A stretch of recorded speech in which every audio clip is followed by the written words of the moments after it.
Hello, and thank you for joining us today on the Gentle Art of Crushing It show, where we focus on learning and sharing with our listeners all there is to know about how to create success in our lives. This show stands on the shoulders of giants. Our mission is to empower and inspire our listeners to create the life of their dreams whilst having a blast in the process. Let's celebrate life together. Welcome to the show. Welcome back to the Gentle Art of Crushing It podcast. My name is Randy Smith, and I am your host today. And I am really excited to have Brian Tibbs with us today. Brian is the founder of My Short-Term Home.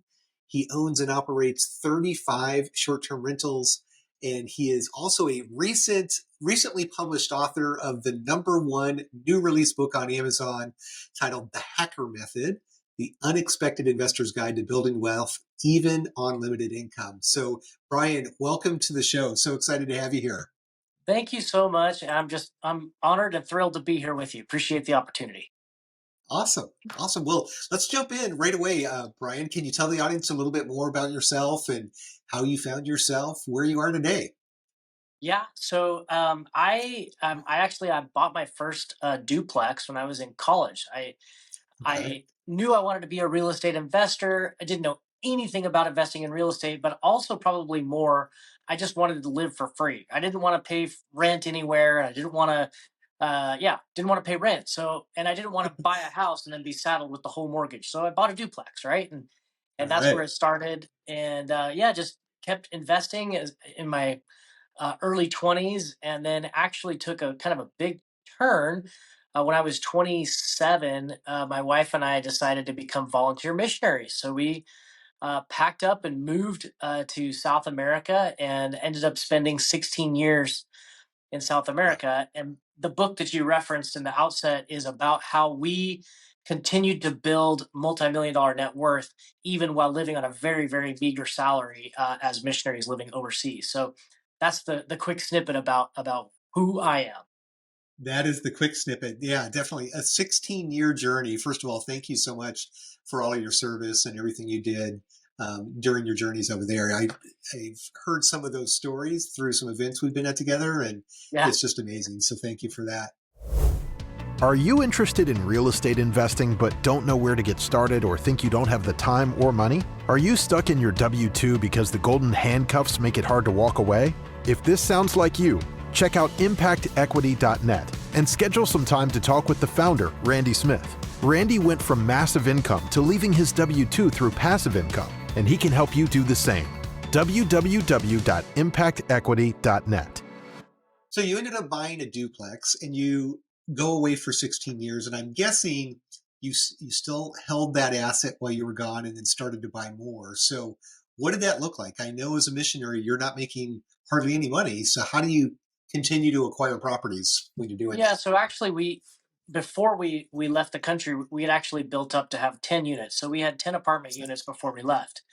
But knowing that we were moving overseas and we didn't have an income source, I actually sold 6 of those 10. So when we moved overseas, I just had 4 units, and we lived off of the kind of the proceeds of some of those for the first few years, and then started actually raising support to have a salary. But if you took our total W-2 income from the nonprofit and divided it into the total hours that we worked, I actually did this math not too long ago. We made $9.20 an hour for 16 years. Average. Obviously, it was better at the end and worse at the beginning, but Sure. $9.20. And so we just very carefully and methodically managed that money, and we invested as much of that as we possibly could into real estate while we were gone. And that's what got us to where we're at today. And we retired from W-2 work in December of 2021 was our final paycheck. So. Fantastic. So at $9.20 per hour over 16 years, when you came back to the States, how many doors did you have at that point? We had 17 doors when we came back, and obviously we've grown it since then because I've turned my focus.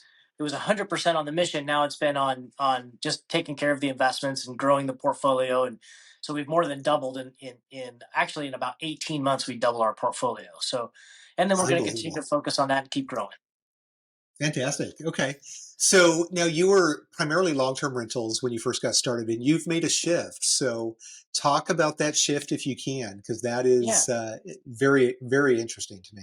Yeah, and that's one of the things I talk about in the book is it's important to it's the final step in the hacker method. We can talk about the other steps if you want to, but the final Yeah. step are the first step is you need to review what you're doing, and the purpose of or the exercise of reviewing is, hey, how are these assets performing? What are my investments doing for me, and do I need to make an adjustment? If they're performing the way you want, then you just need to repeat what you're doing and just stay focused. A lot of times as investors or entrepreneurs, we get distracted by the next shiny object or the next asset class. And ooh, we heard a story about somebody who's crushing it in this, so we chase that. If what you're doing is working, stick with it, repeat it. If it's not producing the returns that you want, you need to rework your strategy. And so that's what happened to us. Back in 2016, we actually we I don't know how many units we had at that time, but several, and we had come back to the U.S. For a visit, but because all of our houses were rented out to long-term tenants, we had to stay in someone else's house. So they lent us this house. We walked in at 1 o'clock in the morning. They weren't there, obviously. We were just going to stay there ourselves. We walked in, and the house was flooded. So we're like walking through an inch of water throughout the house. So anyway, long story short, we end up in a hotel. The next morning, I'm looking at my family of five crammed into this little hotel, and I'm like, we can't stay here for 2 weeks. We've got to find another option. And my wife said, hey, what about that, like that air something something website, right? So I opened up an Airbnb account and was astonished that there was only three homes with 3 bedrooms for available at all in the whole city of Boise, and they were all like $200 a night. And I thought, this Wow. is ridiculous, and I don't want to pay that. And then after that kind of dialogue, I was like, hey, wait a minute, how much am I getting per night on my long-term rentals? It's like $30 a month or $40 a night, right? $30 a night. Yeah. And so I started to do the math, and I thought, okay, we need to see if maybe we could do this. So we switched 2 or 3 units over to short-term rentals. 2 months later, it did so well, we just switched the whole portfolio over and haven't looked back. So Unbelievable, unbelievable. So it's interesting though to hear that you were able to shift because you're quite often when you're buying the long-term holds, it's a different type of home than yeah. something you'd want to do for a short-term rental. So did you have any challenges or any aha moments, or did your buy box change pretty significantly when you shifted the strategy? Yeah, that's actually a very interesting part of our journey. So, yeah, we were buying traditional rentals, right? And along the years from 2016 till now, we have sold some stuff off that was maybe a better traditional rental, but wasn't a good short term rental. But by and large, we still have probably the majority of our properties we had at that time, we still have, but we have niched ourselves into a different kind of a model. So we're not vacation rentals, we're short term rentals, and we even call them metro short term rentals. So we're more of the business traveler that needs someplace small for a couple of nights, or somebody who's coming for a specific event or a business gathering or a family reunion or something like that. So we're not appealing to the family bringing their family that they want to be on the beach or want to be at the mountain lake or anything like that. So we are appealing to really hotel replacement for those short travels. So Got it. and that was because that's what our portfolio was. And so we've just figured out how to do that, and that's what we have even replicated and multiplied our portfolio based on that metro short-term rental. Love it. Yeah. So I think the term you used was hotel replacement. You said Yeah, that's a that's term something I've I've not heard heard. somebody else say, so I don't know if that's Okay. accurate or not, but So we'll coin it here. yeah, Here that's right. you heard it here first, folks. Hotel replacement. Yeah, so that's an interesting market, and obviously it's competitive. But to your Yeah, point, if you're a family of five, you don't want to squeeze a family of five into a $200 a room night. If you're spending $200 a night, might as well have a nice 3 bedroom, 2 bath house, right? exactly. Yeah, exactly right. Got And it. some of our units are studios, some of them, so that would be, more closely to a hotel. Sure. But a lot of them are 1 bedroom apartments, 2 bedroom houses, 3 bedroom houses, up to even a 5 bedroom house. So Well, fantastic. Okay. So you scale the portfolio from 17 to 35 units over the last couple of years. And it seems like, knowing you as I do, that you are an educator at heart you seem to have a genuine interest to really help other folks. So it was a pretty seamless transition for you to not only start writing about your experiences and sharing it with folks, but also creating community around that as well. So can you talk a little bit about what you've been doing, the details of the book, and what else you've been doing to try to help others in this space? Yeah. No, that's a really good question. So as missionaries, our whole purpose. Now, I was the leader of the organization, so it was a lot of organizational leadership that I was doing. But it was still all very focused on serving people and helping people. And so when that chapter ended and we came back to the U.S. and I'm focused on building the portfolio, I still had this desire to serve and I had this desire to teach, like you said, and couple that with when we did finish our work as missionaries.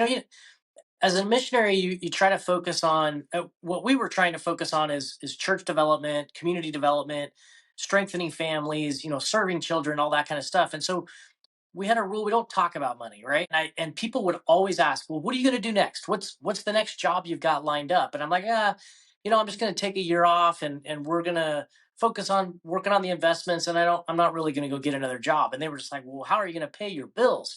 It's a long story. And basically, one of my friends sat me down and cornered me. He's like, what is going on? He was worried for us, right? And I said, well, I mean, listen, we've been investing, and those investments are going to be able to provide for our family. I'm just, dancing around that whole issue of money. And he drilled in further, and he basically said, well, how much did you make as a missionary? And that's when I didn't know the answer. It was $9.20 an hour, but I said it wasn't very much. And he said, well, how did you do that? And I just told him, well, this is, we methodically and maniacally invested the whole time. And then he said, well, can you teach me how to do that? And oh, that's an interesting idea. So as I had more conversations like that, I started thinking, well, maybe there's something we have to offer. So I started to write the book, and it's the Hacker Method. Here came out on February 27th, so it's still fairly new out there.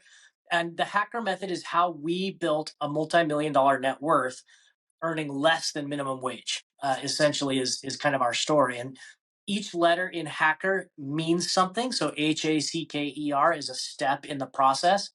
And really, when I sat down to write it, I had to take everything that was in my brain and put it out in a way that people could understand it. And so that's how we came up with the Hacker Method. And the community is an opportunity for people who've read the book or have engaged with us in some way, and they're like, hey, this is what I want to put into practice into my life. I need some accountability. I need go a little bit deeper into the material. So we've started Sure. this online community where for $97 a month, you can come in and we're going to journey together, going from paycheck to paycheck, kind of like grinding it out every month and never making progress, to building a multi-million dollar net worth and finding that financial freedom that we're all hoping to achieve. Wow, that is absolutely amazing. So, I've got to ask the question, hacker. Can we go through the acronym on Yeah, yeah. what it means, what it stands for? So, yeah, run us through HACKER, I guess. Okay, hacker H in hacker is hack your lifestyle. So I have 5 different categories where we really focus intently on helping people change the mentality of their minds from being a consumer to being an investor. And the first step in that is to just adjust our mindset and our mentality on how we spend our paycheck.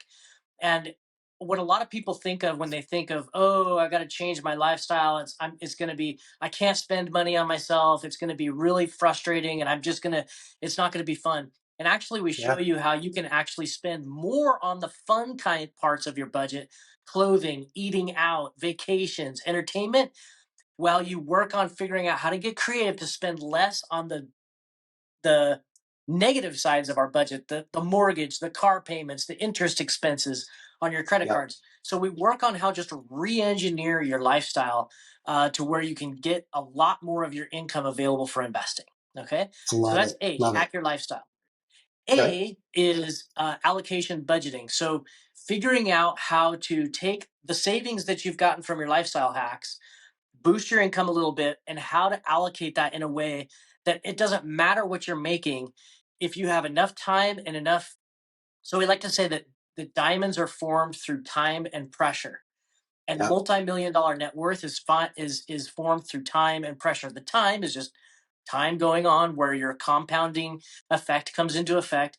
And pressure is you constantly feeding your investment fund from your income sources, right? So allocation budgeting, just figuring out how to set up that plan. Okay. CK is one step, cash is king Right. investing. So Right. once your lifestyle is hacked, your budget is set, now you need to learn how to invest your funds and be out there actively looking for opportunities where you can take that investing part of your income and put it to work to where you could be getting 10, 20, 30% returns on your money, right? Love it. E, exponentiality. I don't think that's actually a word, but I put it in there because I wanted it to Close be enough. a Yeah. mentality, right? So exponentiality is going to that point to where you're trying to figure out how to get not only exponential returns but infinite returns. And so we go into the steps on that. That's kind of like going from cash is king investing to where okay, I am investing to okay, I'm a professional investor and I'm learning how to really get huge returns on my investment over time. And then R, which we touched on briefly, is actually four words. It's review, make sure what you're doing is working. Repeat what you are doing that's working. Just repeat it. Don't get distracted. Rework the stuff that's not working very well. You need to rework it and pivot and adjust to the market like we did with short-term rentals. And then the last one is reward. And this is one that I think a lot of people, when they first start, they're thinking about the reward. But when they really get into it and they get really disciplined to invest, maybe they forget that part because they're just so Mhm. intent on wrapping all their gains into the next investment.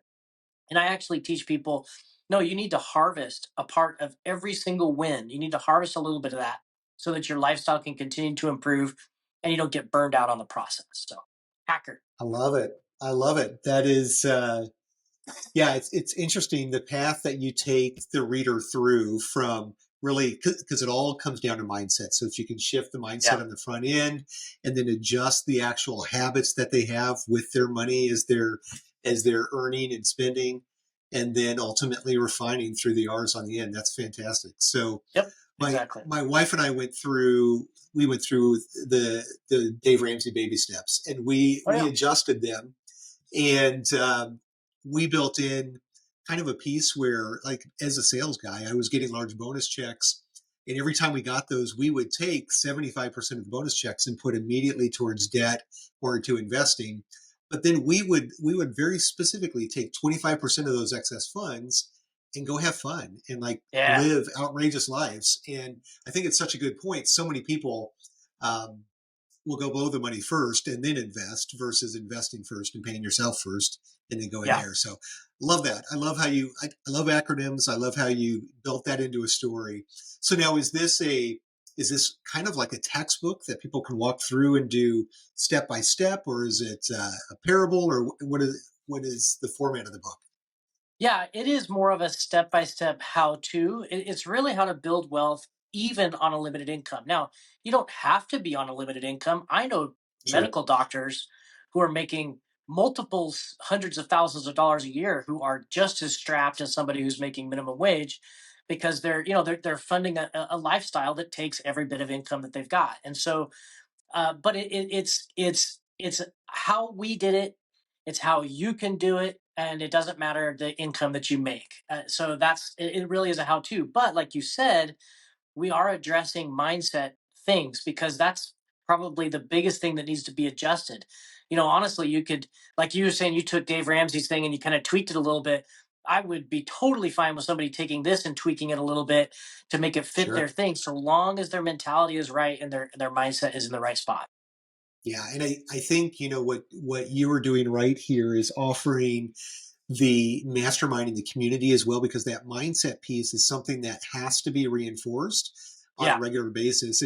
It's easy to read a book and get excited about some things, but if you don't have that constant reminder of what you should be doing, those days when you're living paycheck to paycheck and you're paying down the debt and you're putting everything into investing, that can be a dark place to be. So I think having that community can be so powerful. So great job including that absolutely. as well. Yeah. Yeah, thank you. And I would even say, when people first start investing in stocks, and they pile some money in there, and their first dividend check is 24 cents. They're like, what is this? Yeah, I'm never getting anywhere with this. Yeah. Okay, yes, yeah, the first day is tough. It's like the first day of anything's tough, right? You got to sure. get to where that time is multiplying for you before you're going to see this thing really turn over. So Yeah, no doubt. Now, you mentioned in the acronym of hacker that, or yeah, hacker, that getting in what was it? Exponential infinite exponentiality, returns. yeah, Yes, thank you.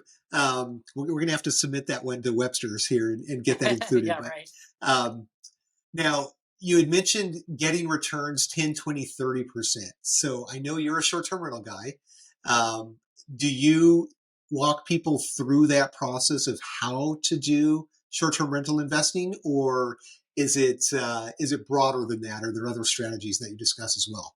yeah. So the book is really agnostic on the asset class. So I'm Okay. this is not a how to succeed through short term rentals. Okay. Obviously, I have a lot of experience in that, and I do talk about it, and I reference it, and I give some examples. But there's people that do very well in multifamily traditional rental investing, or that do, Bitcoin or gold, or there's lots of different strategies out there. And my, I guess the drum that I'm beating is just start investing. Find the area that you're uniquely able to contribute to the world in, and tackle that and get an expert in that, and rinse and repeat that, right? So I do strongly encourage real estate investing. I think that real estate has some unique characteristics that most other asset classes, if not no other asset class, really has.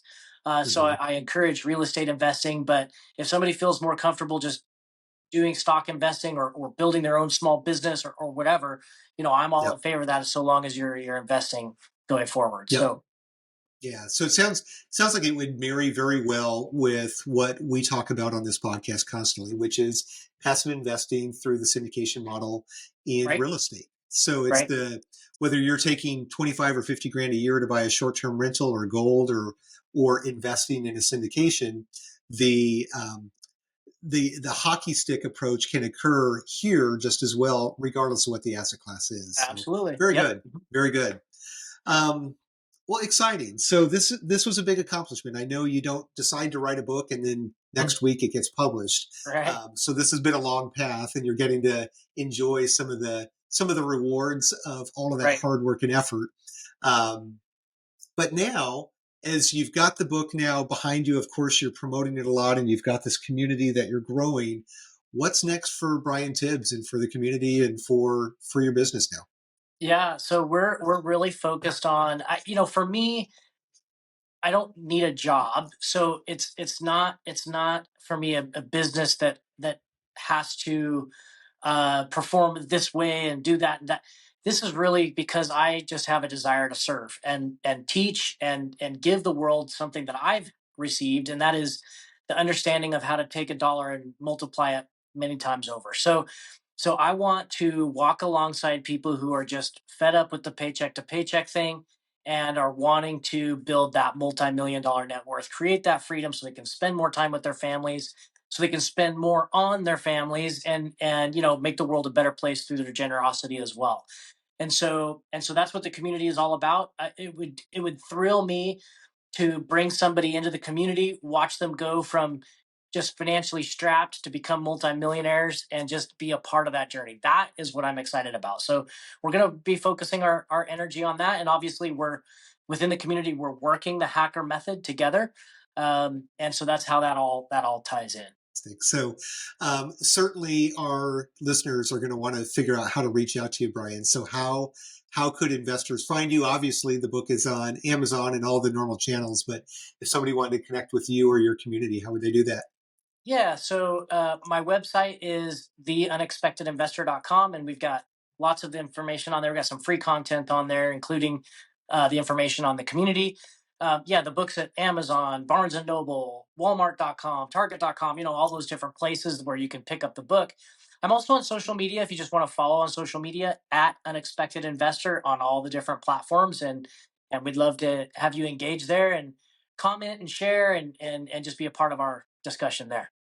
I love it. I love it, Brian. Well, this has been a lot of fun learning more. I know you and I spent some time together out in Moab on some Yeah. mountain bikes, which turned into kind of like a Gilligan's Island 3 hour tour kind Yeah. of issue. But nonetheless, we won't get into those details. But no, it's been really neat to get to know you and see this book being launched and all the success that you're having. So, Brian, Thank yeah, you. thank you so much for coming on the show. Um, I do have a few questions though that I like to ask everybody on the show Yeah, if we have just a few more minutes. So let's absolutely. Yeah. jump in now. Obviously, your book is probably the best resource for folks if they want to learn about the hacker method. Yep. But for the audience that is the new or newer passive investor, hmm are there any other resources outside of your book that you would encourage folks to go out and find or leverage to start their journey? Yeah. So I think, actually, I wanted to mention that I do have in the exponentiality section of my book, I do talk about passive investing, and I think that that is kind of one of those graduation levels to a certain level of sophistication that Yep. most people maybe starting out don't even know exists. I was talking to a family member of mine who's a CPA, and she had never heard of a syndication, and I was shocked. And Oh, she wow. works with these big operators, yeah. So that she didn't even know what that was. So Sure. your group is a sophisticated group. For me, I love the podcast, the All In podcast. Are you familiar with that podcast? I am not. No, I've not heard of it. So all So in. it's for basically VCs, venture capitalists from the Silicon Valley that have Okay. been involved in Meta and PayPal, and they've been in all the big companies, Google, and they don't spend all their time talking about investing, but they do talk a lot about LPs and GPs and Hmm. investing strategies and VC money and all this different stuff. It's very fascinating because they're like top of the food chain people that have been inside these boardrooms of these massive decisions, and they Yeah. talk about the politics of the day as well. They're not like all left or all right. It's really a discussion about what's going on in the day, and I just think it's an opportunity to be inside of a room, inside of a conversation that you wouldn't normally like to be in. So I would totally recommend your audience checking those guys out. I think they're incredible. I love it. I will have to add it to my list of hundreds of podcasts now that I know, right? but that sounds interesting. Yeah.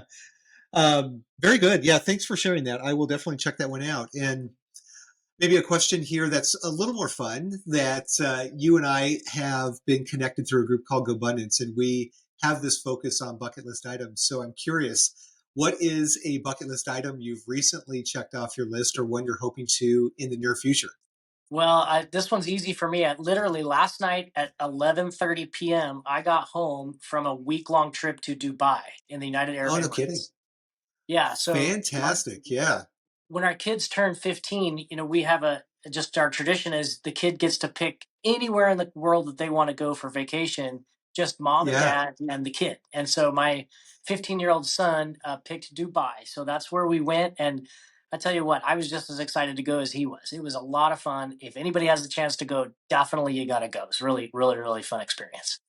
Fantastic. And what a lucky 15-year-old that mom and dad Yeah. bring him on a worldwide trip. That's fantastic. Very Yeah. cool. Yeah. All right. And then our last question we like to ask everybody is if you had 100 grand that you had to invest in the next couple of weeks and you could not put it in one of your own deals, where would you place that capital today? Yeah. What I would do in that situation is I would go find a friend of mine, someone who I trust that I know is raising capital or is doing good stuff. And I'm not obviously I'm going to look at their prospectus. I want to see what they're doing. I want to see what their projected returns are. But I would love to just support a friend who is trying to raise money. Interesting. And I would encourage other people to do that as well. Invest with your friends, and support the people around you that matter to you. So that's what I would do. And I have a few friends of mine, you're included in that list, that I would give a call and say, "Hey, what are you working on right now?" And let's see Yeah. what's going on. Fantastic, Brian. That's a great answer. I've not had anybody answer that way, but I think it's really good advice to invest with the people you know, like, and trust, and Yeah, the people that are closest to you, and that's going to work out generally. So yeah, thank you yeah, for that. Yeah. Well, Brian, yeah, thank you so much for coming on. I think this has been just a great conversation. I'm excited. Actually, I need to go out and buy the book, and I think our audience needs to do the same thing. It seems like you're taking what can be considered very difficult and challenging topics and putting it into terms that are easily understandable. So, really, a great service you provided, and it's been a pleasure hearing about that process. So, thanks so much for Thank being on you. the show. I appreciate that. And the book is, even if you're a seasoned investor, hopefully there's some stuff in there for you. But it's also something I've encouraged people, hey, somebody in your life that is living paycheck to paycheck, that this would be a fantastic gift for them, that may be $1 million gift for them, right? If Hmm. they could learn some mindset things, learn some disciplines, learn some investing concepts, could really change someone's life. So that's what it's for.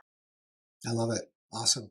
Well, thank you again, Brian. And to the audience, as always, I want to thank you for joining us today. Continue that education journey, continue learning more. Brian's book is a great way to do that.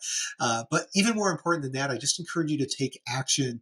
And whether it's buying Brian's book and Yeah. starting that journey or making that decision to invest in your first passive investment, we're convinced that once you do, you're going to be so happy that you did and just wish that you had started sooner. So thank you again for joining us today.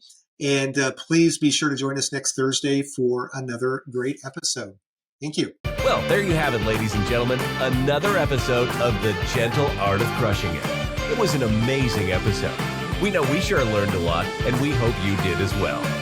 We want to take a second and thank you so much for viewing or listening to this episode. And please just know that we only ask for one favor, and that is to make this life magnificent. Thank you, and have a wonderful day.